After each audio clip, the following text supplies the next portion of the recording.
ഞാൻ ഈ പുസ്തകത്തിൽ അദ്ദേഹത്തിൻ്റെ കുടുംബ ജീവിതത്തെ പറ്റി പറയുന്നുണ്ട്. വളരെ ആലോചിച്ചിട്ടാണ് അത് എഴുതണമോ വേണ്ടയോ എന്ന് ഞാൻ 2-3 വട്ടം ആലോചിച്ച ശേഷമാണ് എഴുതിയത്. ഈ പുസ്തകത്തിൽ പറയുന്ന സംഭവം നടക്കുന്നത് അദ്ദേഹം രാജപ്രമുഖനായിരുന്ന കാലത്താണ്. അല്ലാതെ ഭരണം നടന്ന ആ കാലത്തല്ല. രാജപ്രമുഖനായിരുന്ന കാലത്ത് കൊട്ടാരത്തിലെ ഒരു ജീവനക്കാരിയുമായിട്ട് അദ്ദേഹത്തിന് അടുപ്പമുണ്ടാകുന്നു. ആ അടുപ്പമുണ്ടായിട്ട് അവരെ അദ്ദേഹത്തെ അമ്മച്ചി എന്ന പദവിയിൽ സ്വീകരിക്കുന്നു. ഈ തിരുവിതാംകൂർ രാജകുടുംബത്തിൻ്റെ ചരിത്രം അറിയാവുന്നവർക്കറിയാം, മാർത്താണ്ഡവർമ്മ ഉണ്ടാക്കിയ ഒരു പതിവാണ് രാജാക്കന്മാരെ വിവാഹം കഴിക്കരുത്, അതായത് താലി കെട്ടരുത്. ചില മരുമക്കത്തായമാണ് തിരുവിതാംകൂർ രാജകുടുംബം പിന്തുടരുന്നത്. ഈ മരുമക്കത്തായം പിന്തുടരുന്നത് കൊണ്ട് രാജാവിൻ്റെ മകൻ ഒരിക്കലും സിംഹാസനത്തിന് അവകാശം ഉന്നയിക്കരുത്. അവകാശം ഉന്നയിക്കാതിരിക്കാൻ വേണ്ടിയിട്ട് എന്തു ചെയ്യും? ഈ മകനല്ല, അല്ലെങ്കിൽ മകനുടെ ആ പദവി ഇല്ല എന്ന് കാണിക്കാൻ വേണ്ടിയിട്ടാണ് വിവാഹം കഴിക്കാത്തത്. അതായത് ഈ പറഞ്ഞ പോലെ താലി കെട്ടാത്തത്. പകരം ഒരു വസ്ത്രം കൊടുക്കുകയാണ്, പുടവ കൊടുക്കുകയാണ് ചെയ്യുന്നത്. മാർത്താണ്ഡവർമ്മ അങ്ങനെയായിരുന്നു. തിരുവിതാംകൂറിൻ്റെ സൃഷ്ടാവ്, അല്ലെങ്കിൽ ആധുനിക തിരുവിതാംകൂറിൻ്റെ സൃഷ്ടാവായ മാർത്താണ്ഡവർമ്മ അങ്ങനെയാണ് ചെയ്തത്. അദ്ദേഹത്തിൻ്റെ സംബന്ധക്കാരികളെക്കുറിച്ചൊന്നും നമുക്ക് അറിഞ്ഞുകൂടാ. പിന്നീട് കാർത്തിക തിരുനാൾ രാമവർമ്മ വന്നു. അദ്ദേഹത്തിന് ഇതുപോലെ 4-5 സംബന്ധക്കാരികളുണ്ടായിരുന്നു. അതുകൂടാതെ കോൺക്യുബൈൻസിൻ്റെ സ്റ്റാറ്റസിൽ വേറെയും ആളുകൾ ഉണ്ടായിരുന്നു. അത് കഴിഞ്ഞുള്ള ബാലരാമവർമ്മ ഒക്കെ ആദ്യമായിട്ട് ഒരു സദസ്സിൽ പോയിട്ട് തൻ്റെ സംബന്ധക്കാരിയെ മൂന്നാമതൊരാൾക്ക് പരിചയപ്പെടുത്തുവാനുള്ള ധൈര്യം കാണിച്ചത് സ്വാതി തിരുനാൾ രാമവർമ്മയാണ്. മദ്രാസ് ഗവർണർ കൊല്ലത്ത് വന്നപ്പോൾ സ്വാതി തിരുനാൾ തൻ്റെ 2 സംബന്ധക്കാരികളെയും കൂടെ കൊണ്ടുപോവുകയും ഈ 2 പേരെയും പരിചയപ്പെടുത്തുകയും ചെയ്തു സ്വാതി തിരുനാൾ. പിന്നീട് ആയില്യം തിരുനാൾ, വിശാഖം തിരുനാൾ. അതിൽ വിശാഖം തിരുനാളിൻ്റെ കാര്യം എടുത്തു പറയണം. അദ്ദേഹത്തിന് ഒറ്റ ഒരു സംബന്ധക്കാരിയേ ഉണ്ടായിരുന്നുള്ളൂ. അദ്ദേഹത്തെപ്പറ്റി വ്യക്തി ജീവിതത്തിൽ ഒരാരോപണവും അല്ലെങ്കിൽ ഇക്കാര്യങ്ങളിൽ സ്ത്രീ വിഷയത്തിൽ ഒന്നും ഉണ്ടായിട്ടില്ല. വളരെ സ്വഭാവ സവിശേഷതകൾ ഉള്ള ഒരു രാജാവായിരുന്നു വിശാഖം തിരുനാൾ രാമവർമ്മ. ചിത്തിര തിരുനാളിനെ സംബന്ധിച്ച് പൊതുവേ പ്രചരിപ്പിക്കുന്നത്, അല്ലെങ്കിൽ ജനങ്ങൾ കരുതിയിരുന്നത് അദ്ദേഹവും ഒരു വിവാഹം കഴിച്ചിരുന്നില്ല എന്നാണ്. എന്നാൽ അങ്ങനെ അല്ല എന്ന് തിരുവനന്തപുരത്തുകാരായ മിക്ക ആളുകൾക്കും അറിയാമായിരുന്നു. പക്ഷേ അവർ അത് പുറത്ത് പറഞ്ഞിരുന്നില്ല. കാരണം അവർക്ക് അത്രമേൽ ചിത്തിര തിരുനാളിനോട് സ്നേഹവും ബഹുമാനവും ഉണ്ടായിരുന്നത് കൊണ്ടാണ്. അപ്പം ഞാനിത് കൂടുതൽ അന്വേഷിക്കാൻ ഇടയായത് എങ്ങനെയാണെന്ന് പറഞ്ഞാൽ വളരെ യാദൃശ്ചികമാണ്. എൻ്റെ ഒരു ബന്ധുവായിട്ടുള്ള ഒരു കുട്ടിയെ, ഒരു നീസല്ല എന്നാലും നീസിന് തുല്യമായിട്ടുള്ള ഒരു പെൺകുട്ടി ഹോളി ഏഞ്ചൽസ് കോൺവെൻറ്റിൽ 5ാം ക്ലാസ്സിൽ പഠിക്കുമ്പോൾ ക്ലാസ് ടീച്ചർ ആ കുട്ടിയെയും കൂട്ടുകാരികളെയും പുറത്താക്കിയിട്ട് 3 മണിക്കൂർ നിൽക്കാനായിട്ട് ശിക്ഷിച്ചു. അപ്പോൾ ആ കുട്ടി വളരെ സങ്കടത്തോടു കൂടി പറഞ്ഞു. ആ കുട്ടി ഒന്നും പറഞ്ഞിട്ടില്ല. പക്ഷെ ആ കുട്ടിയുടെ കൂട്ടുകാരികളാണ് വാസ്തവത്തിൽ അവരുടെ സഹപാഠിയായ ഒരു പെൺകുട്ടിയെ, അവർ ചിത്തിര തിരുനാളിൻ്റെ മകളാണ് എന്ന് എല്ലാവർക്കും അറിയാം. ഹോളി ഏഞ്ചൽസിലെ റെക്കോർഡ്സ് അനുസരിച്ചും മകളാണ്. അപ്പോൾ ആ കാര്യം അറിഞ്ഞു. അപ്പോൾ ഈ കുട്ടികളുടെ പേരൻസ് പിന്നീട് ഹോളി ഏഞ്ചൽസിലെ പ്രിൻസിപ്പലിനോട് പരാതിയായിട്ട് ചെന്നു.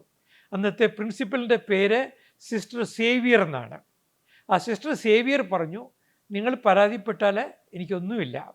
കാരണം ഇവിടെ ഒഫീഷ്യൽ റെക്കോർഡ് അനുസരിച്ചിട്ട് ഗാർഡിയൻ എന്നല്ല, ഫാദർ എന്ന് ചിത്തിര തിരുനാൾ ബാലരാമവർമ്മയുടെ പേരാണ് ഇവിടെ തന്നിരിക്കുന്നത്.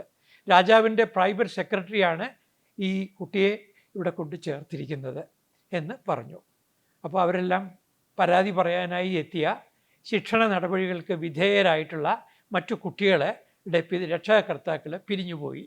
ഈ ഒരു സംഭവം എനിക്കും കൂടി അറിയാം. അത് എന്നെ ഇതിനെക്കുറിച്ച് കൂടുതൽ ആരായാനായിട്ട് പ്രേരിപ്പിച്ചു. പിന്നീട് യാദൃച്ഛികമായിട്ട് ഞാൻ കാട്ടാക്കട അമ്മച്ചി എന്ന പേരിൽ തിരുവനന്തപുരത്തുകാരുടെ ഇടയിൽ പരിചിതയായ ഈ സംബന്ധക്കാരിയെ കാണാനിടയായി. അവർ സംസാരിക്കുകയൊന്നുമില്ല. വളരെ ഞാനും അന്നത്തെ കാലത്ത് അകന്നു നിന്ന് കണ്ടിട്ടേ ഉള്ളൂ. കാരണം എൻ്റെ സഹോദരി താമസിക്കുന്ന വീടിൻ്റെ അയൽക്കാരിയാണ് ഇവർ.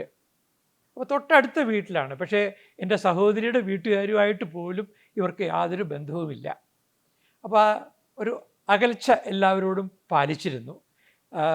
മകളുടെ പേര് സേതു പാർവതിബായി. ആ പേരിൻ്റെ പ്രത്യേകത ഓർക്കണം. ചിത്ര തിരുനാൾ ബാലരാമവർമ്മയുടെ അമ്മയുടെ പേരാണ് ഈ കുട്ടിക്ക് ഇട്ടിരിക്കുന്നത്. ഈ സേതു പാർവതിന്നേ ഉള്ളൂ എന്ന് തോന്നുന്നു, ബായിന്നില്ലാന്ന് തോന്നുന്നു. സേതു പാർവതി. ഈ സേതു പാർവതി എന്ന് പറയുന്ന കുട്ടിയെ അന്ന് ഹോളി ഏഞ്ചൽസ് കോൺവെൻറ്റിൽ ദിവസവും കാറിലാണ് കൊണ്ടുവിട്ടുകൊണ്ടിരുന്നത്. ആ കാറിൽ ശംഖുമുദ്ര ഉണ്ടായിരുന്നു. ആ ശംഖുമുദ്ര അനധികൃതമാണ് എന്ന് പറഞ്ഞ് അതിനെ തടയാനായിട്ട് അന്ന് തിരുവിതാംകൂർ രാജകുടുംബം തയ്യാറായിരുന്നില്ല. അപ്പോൾ അതിൽ നിന്നൊക്കെ ഇത് എല്ലാവർക്കും അറിയാവുന്നൊരു കാര്യമാണിത്.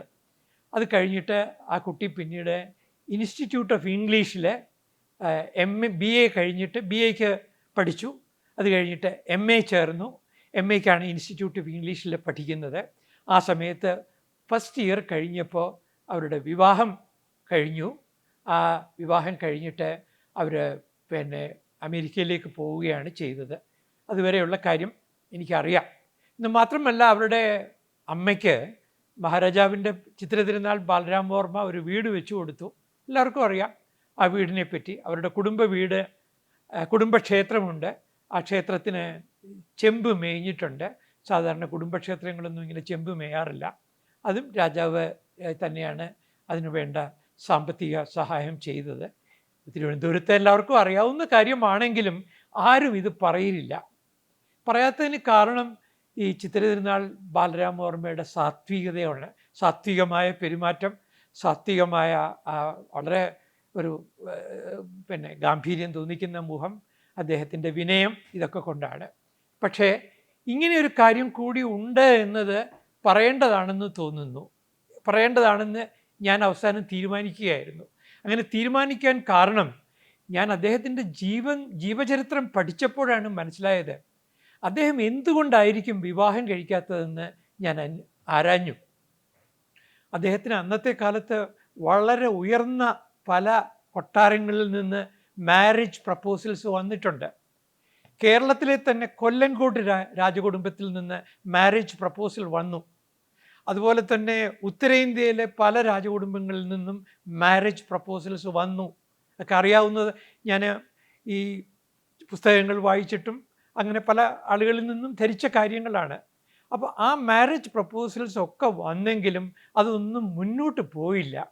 അങ്ങനെ മുന്നോട്ട് പോകാത്തതിന് കാരണം അദ്ദേഹത്തിൻ്റെ അമ്മയ്ക്ക്, അതായത് ചിത്ര തിരുനാൾ ബാലരാമവർമ്മയുടെ അമ്മയ്ക്ക്, അമ്മ മഹാറാണിക്ക് അല്ലെങ്കിൽ ജൂനിയർ പ്രിൻസസ് ഓഫ് ട്രാവൻകൂറിന് തൻ്റെ മകൻ വിവാഹം കഴിക്കുന്നതിന് വലിയ താല്പര്യമില്ലായിരുന്നു.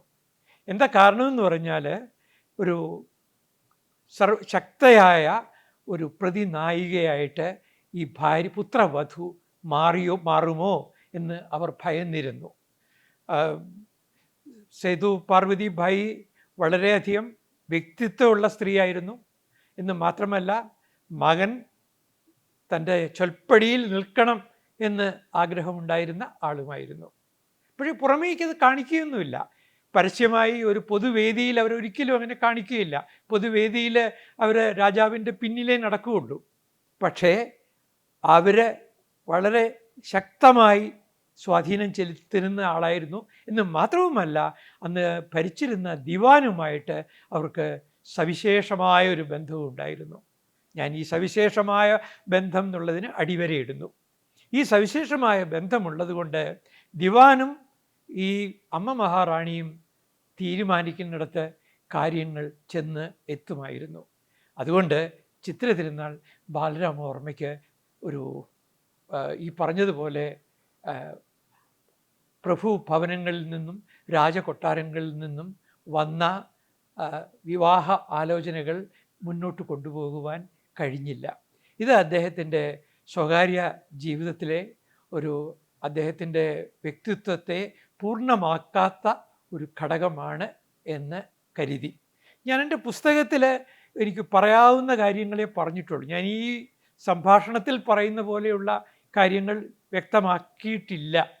കാരണം അത് ശരിയല്ല, അതിൻ്റെ ആവശ്യമില്ലാന്ന് എനിക്ക് തോന്നി.